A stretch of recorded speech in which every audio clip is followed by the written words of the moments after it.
நான் ஏதோ பயந்துட்டேன். நீங்க எல்லாம் மார்க்னா வந்துடும். தப்பு எல்லாமே தப்பு தப்பா போகுது.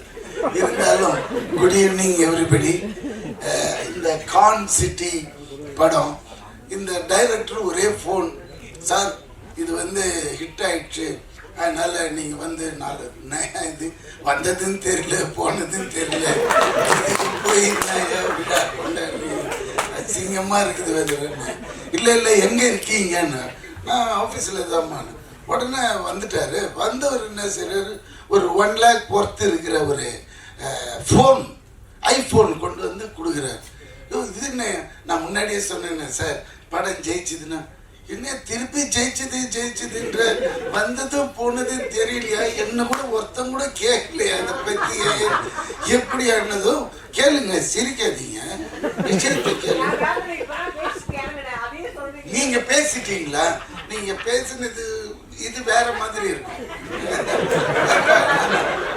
என்னடா இதுல என்ன விஷயம்னா, அப்ப எடுத்து வைக்கிறாங்க டேபிள்ல கணக்கு, தியேட்டர் இவ்வளோ பண்ணிச்சு, ஓடிடி இவ்வளோ பண்ணிச்சு அப்படின்னது நம்மளுக்கே தலை சுத்திடுச்சு. என்னடா தெரியாம இந்த படத்தை சின்ன படம்னு சொல்லிட்டேன், ரொம்ப சாரி ஹரீஷ்னு அது இருக்கிறாங்க. டேய் இவ்வளோண்டு இருந்துட்டு இவ்வளோ மூளை இருக்குதப்பா, உன்னை நான் ஃபாலோ பண்ணல. ஏன்னா நானும் பல விதமாலாம் படம் எடுத்து பார்த்துருக்கிறேன். ஒரு பைசா நின்னது கிடையாது, வெறும் கெட்ட பேர் தான்.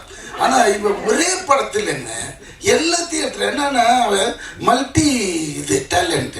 எப்படின்னா ப்ரொடக்ஷன் தெரியுது மெயினா, அதுக்கப்புறம் டைரக்ஷனும் தெரியுது, ஸ்க்ரீன் பிளே தெரியுது. இங்க என்ன செஞ்சுட்டா, ஹீரோ வரலையா,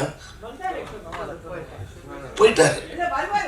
இல்ல இந்த ஹீரோ வச்சு இந்த ஓட்டு ஓட்டிட்டான்னா இன்னும் பெரிய ஹீரோ யாருன்னா கிடைச்சதுன்னு வச்சுக்கோங்களேன். இதை விட ஒரு 5 times. சரி, மக்கள் இன்னைக்கு யாருமே தேட்டருக்கு வர்றதில்லை, எல்லாம் கம்ப்ளைண்ட். அப்படியே வர்றதா இருந்தாலும் இந்த ப்ளூ சட்டை மாறன் நிறுத்திடுவார். அப்படிலாம் போகக்கூடாது. இந்த படத்துல அது இல்லை இது இல்லை, அவன் பட்டன் போடல, வெறும் காட்டிலேயே போய் ஓட்டிட்டானுங்க. இவர் போனார்னது தெரியும். நான் அவரை குற்றம் சொல்ல, அவரோட சுபாவம், அவர் அதுக்காக படைக்கப்பட்டவர், அதனால அது தப்பே இல்லை. நான் என்ன சொல்றேன்னா, நம்ம படம் எடுக்கிறதுக்கு முன்னாடியே அவர்கிட்ட வந்து கதையை சொல்லி, ஐயா இது ஓடுமா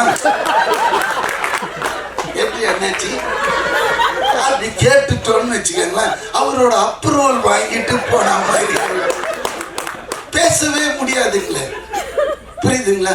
அப்புறம் இன்னொரு விஷயம் சொல்றேன், கலெக்ஷன் 23 ஜனநாயகன் ரிலீஸ், நம்ம முதல்வரோட அந்த படம் ஆல்ரெடி லீக் ஆயிடுச்சு. ஆனாலும் அவரோட டை-ஹார்ட் ஃபேனுங்க எனக்கு டைரக்டா சொல்றாங்க, பார்க்கல, நாங்க தியேட்டர்ல தான் பார்ப்போம் அப்படின்றாங்க. எனக்கு அதை கேட்டதுமே ஆட்டம் ஆடிட்டேன்.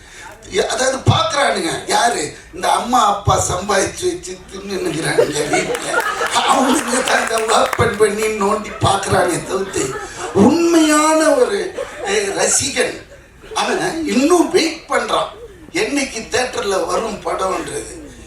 அநேகமா ப்ளூ சட்டையும் பார்த்துருக்கோம்.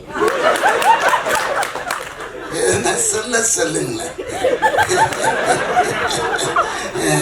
அதனால இது இப்படி போற காலகட்டத்துல இந்த கலெக்ஷன் பண்ணதுன்னு இவன் சொன்ன பிறகுதான் இது தெரிஞ்சு இவ்வளவு பெரிய கான்சிட்டியா இவ்வளவு கலெக்ஷனா.